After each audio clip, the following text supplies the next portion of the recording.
कहते हैं दिल्ली दिल बरों की है, दिल जलों की है। कहते तो ये भी हैं कि दिल्ली दिल फरेबों की भी है। और लकी यानी कि लक्ष्मण लाल अग्रवाल में ये सारे गुण मौजूद थे। लोग उसकी शक्ल को देखकर ही कह देते थे, अबे दिल्ली से हो क्या? लकी वैसे दिखने में स्मार्ट और अट्रैक्टिव था, पर जेब से खस्ता हालत होने की वजह से रहता बेहद सिंपल तरीके से था। शर्ट का रंग उड़ा हुआ और पैंट से पैबंद जुड़ा हुआ।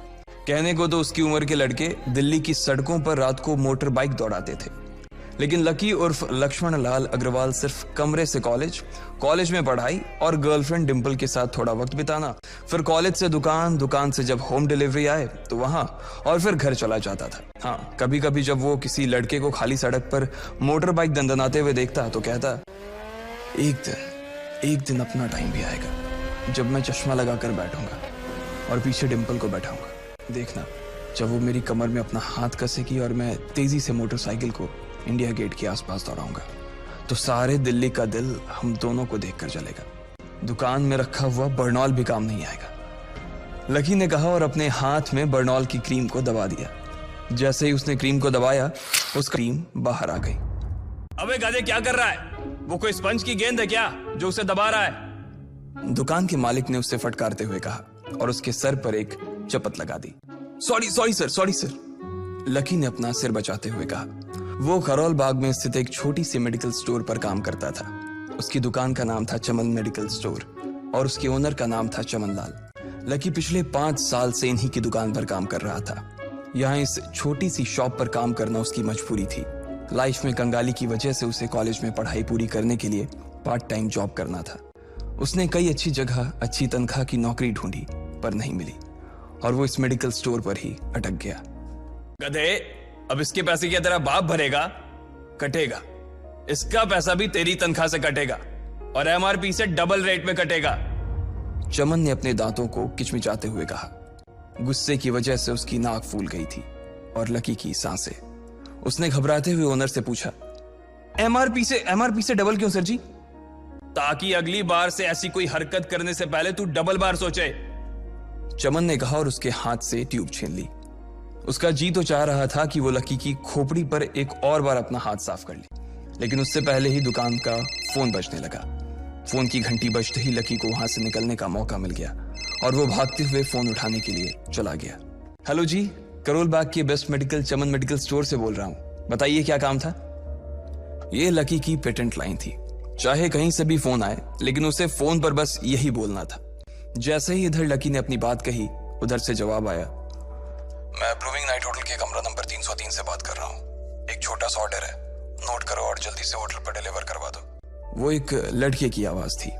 उसकी आवाज में काफी भारीपन और एक अजीब सी जल्दबाजी थी। जैसे ही लकी ने वो आवाज सुनी, पता नहीं क्यों उसे वो आवाज जानी पहचानी सी लगी। जी सर, बताइए आपका क्या ऑर्डर है? हाँ तो लिखो, हार्ट प्ले के 2 पैकेट और 1 पैकेट टिश्यू। लकी, जो कि अपना पेन लेकर खड़ा था, हार्ट प्ले का नाम सुनते ही झिझक गया। असल में हार्ट प्ले नाम का एक कंडोम आता था और इसलिए उसका नाम सुनते ही लकी शर्मा गया था। इतने साल से भी मेडिकल की स्टोर पर काम करने के बाद उसे इन चीजों का नाम सुनने में शर्म आती थी। हेलो भाई, लिखा कि नहीं लिखा? उस आदमी ने फिर से लकी से पूछा। जी सर, लिख लिया सर, लिख लिया। लकी ने खिसिया कर हंसते हुए कहा। लिख लिया तो फिर लेकर निकल, उस लड़के ने कहा। उसकी आवाज सुनकर ना जाने ऐसा क्यों लग रहा था कि वो बहुत बड़ा आदमी था। जी सर, लेकिन सर बाहर तो बारिश हो रही है, लकी ने कहा।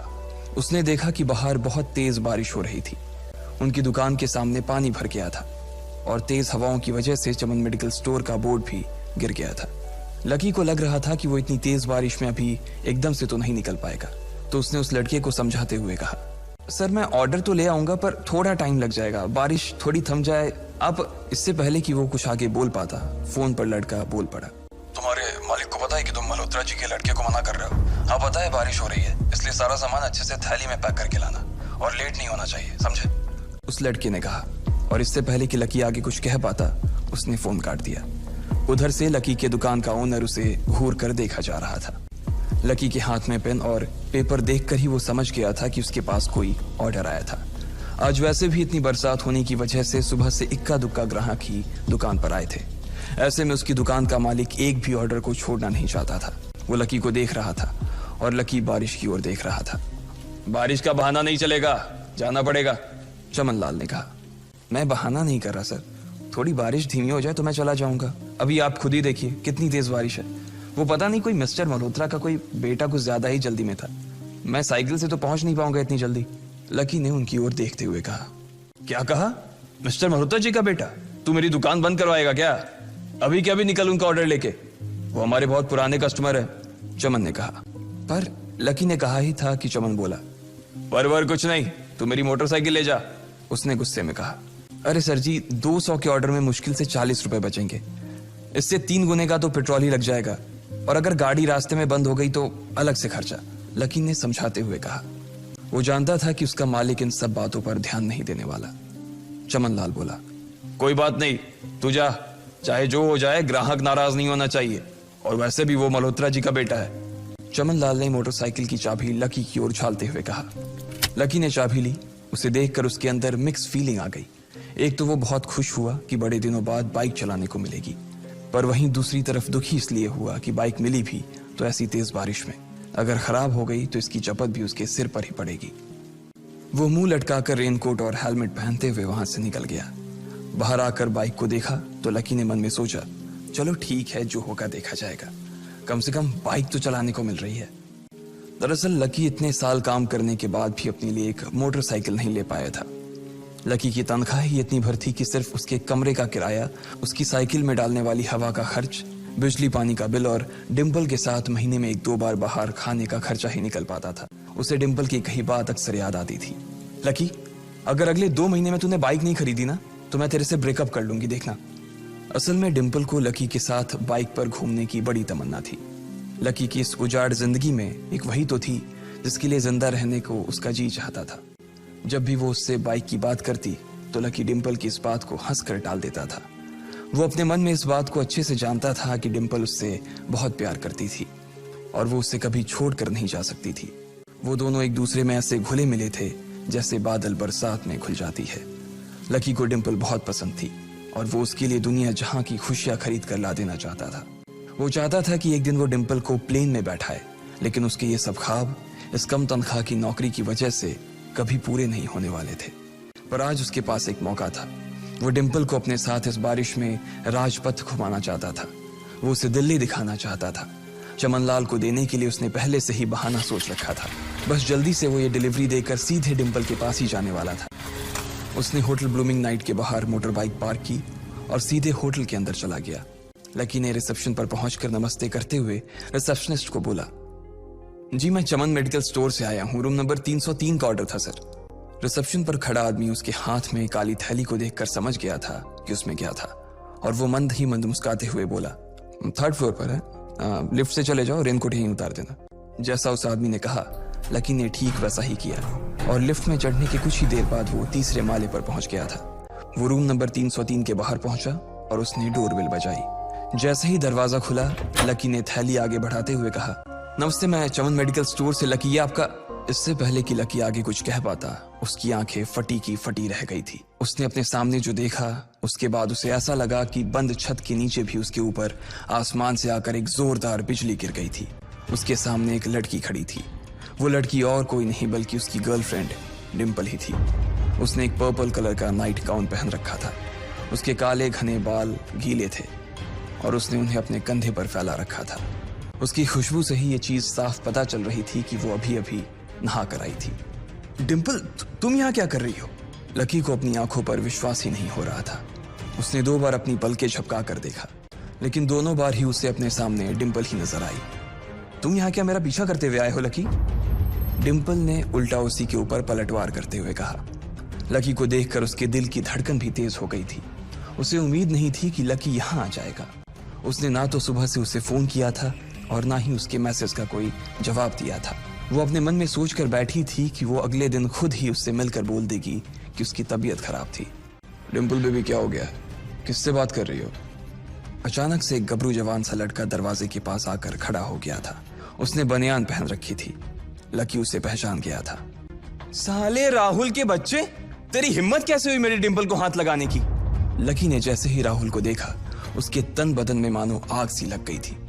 वो उसे इस वक्त इतना बुरा मारना चाहता था, इतना बुरा पीटना चाहता था जिसकी कोई हद सीमा नहीं थी। लकी जिस कॉलेज में पढ़ता था, राहुल और डिंपल भी उसी में पढ़ते थे और वो कॉलेज राहुल के फादर का ही था। डिंपल ने राहुल के पिता की एक कंपनी में जॉब पकड़ ली थी और राहुल उस पर बहुत लाइन मारता था। लकी ने 1-2 बार डिंपल को उससे दूर रहने के लिए भी कहा, लेकिन डिंपल ने उसे ये कहकर टाल दिया था कि वो सिर्फ अच्छे दोस्त थे। आज भी इससे पहले कि वो आगे बढ़ता, डिंपल उन दोनों के बीच आ गई। रुक जाओ, डिंपल ने गुस्से में कहा और लकी के सीने पर हाथ रखकर उसे रोक दिया। लकी लंबी सांसें ले रहा था और कुछ ही सांसों के बाद उसका गुस्सा शांत हो गया। अब डिंपल के पास भी छुपाने के लिए कुछ नहीं था, इसलिए उसने लकी से कहा, लकी, आज से तुम्हारा और मेरा ब्रेकअप? लकी के पैरों के नीचे से जमीन खिसक गई थी। उसकी आंखें नम हो गई। लकी को उसकी बातों पर विश्वास नहीं हो रहा था। उसने डिंपल की ओर देखा और बोला, डिंपल, हम पिछले 1 साल से एक दूसरे के साथ हैं और तुम हो कि मुझसे ब्रेकअप करना चाहती हो? अरे मैं तो तुम्हारे लिए नई बाइक लेने वाला था। चल रहने दे, आज ही याद आई है तुझे बाइक की। अरे तेरे पास मुझे बाहर घुमाने के लिए, खिलाने पिलाने के लिए पैसे तो है नहीं। तू कहां से लेगा बाइक? और अगर ले भी लेगा तो उसमें पेट्रोल कहां से डलवाएगा? तेरी 8,000 रुपए महीने की नौकरी, उसमें होगा ये सब? लोग हंसते हैं मेरे ऊपर जब मैं सरोजनी में तेरे साथ घूमती हूँ। मैं ऐसी लाइफ नहीं जीना चाहती लकी। मैं तेरी तरह गरीब नहीं रहना चाहती। तूने मुझे फंसाया था, उल्लू बनाया था तूने मुझे, इसलिए मैंने राहुल से मैचअप कर लिया है। आज से यही मेरा बॉयफ्रेंड है। डिंपल ने गुस्से में कहा। अच्छा, तो बेबी ये है तुम्हारा वो बेकार सा एक्स बॉयफ्रेंड? राहुल ने पूछा और डिंपल के बगल में आकर खड़ा हो गया। फिर उसने लकी के हाथ से थैली उठाई और उसमें से हार्ड प्ले का पैकेट निकालकर उसे चिढ़ाने के लिए उसे हवा में लहराने लगा। बाप रे, इससे बदकिस्मत इंसान इस दुनिया में और कौन होगा? राहुल ने उसकी टांग खींचते हुए कहा। लकी के पास उसकी बात का कोई जवाब नहीं था। उसने गुस्से से डिंपल की ओर देखा और अपनी हाथों की मुट्ठी भींच ली। फिर वो वहां से निकल गया। अबे पैसे तो ले जा, सब कुछ फ्री में देता जाएगा क्या? राहुल ने जोर से ठहाके लगाते हुए कहा, लेकिन लकी बिना उसकी बात सुनते ही निकल गया। उसके दिमाग में डिंपल के कहे शब्द गूंज रहे थे। उसने कभी सपने में नहीं सोचा था कि डिंपल उसके साथ कुछ ऐसा भी कर सकती थी। जिस इंसान के लिए वो इतना कुछ करना चाह रहा था, उसे उसकी कोई कदर ही नहीं थी। लकी इतना हताश हो गया था कि बुरी तरह से रोने लगा। इस बार वो लिफ्ट से नहीं बल्कि सीढ़ियों से नीचे उतरा और एक ही एक सीढ़ी उतरने के साथ उसके आंसू आंखों से छलकते जा रहे थे। जब उसकी आवाज सुनकर कुछ लोग अपने कमरे से बाहर आए तो लकी ने तुरंत अपने आंसू पोंछे और तेजी से वहां से भाग गया। उसे जिंदगी में पहली बार प्यार हुआ था और पैसों की कमी की वजह से ना सिर्फ उसका प्यार बल्कि उसकी पूरी जिंदगी बर्बाद हो गई थी। लकी जैसे ही बाहर आया तो उसने देखा कि बाहर अंधेरा हो गया था। आसमान में तेज बिजली कड़की और बारिश जो थमी थी एकाएक फिर से झमाझम बरसने लगी। ये देख लकी के थमे हुए आंसू एक बार फिर से छलक गए। उसका दिल बुरी तरह से टूट चुका था, लेकिन उसे इस बात की खुशी भी हो रही थी।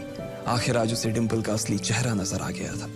वो तो उसके साथ घर बसाने की सोच रहा था, लेकिन अच्छा हुआ कि उसने पहले ही उसका घर बर्बाद होने से बचा लिया। लकी को दुख तो बहुत हो रहा था, पर उसे यह भी लग रहा था कि उसे आगे चलकर यही दुख उसे खुशी देने वाला था। लेकिन एक चीज थी जो लकी को परेशान कर रही थी, वो थी उसकी माली हालत। उसकी जेब इतनी तंग थी कि उसे फटी हुई जेब की पैंट पहनकर घूमना पड़ता था। कभी कभी तो लकी सिर्फ रोटी खाकर दिन काट लेता था। वो कब से कोशिश कर रहा था कि कोई अच्छा काम पकड़ सके, लेकिन उसे कोई काम देने को राजी नहीं था। उसने टूटे हुए दिल को दिलासा देते हुए मन में सोचा कि डिंपल पर खर्च होने वाले पैसे बच जाने से शायद उसके हालत सुधर जाएंगे, पर फिर भी वो रातों रात रईस नहीं हो जाने वाला था।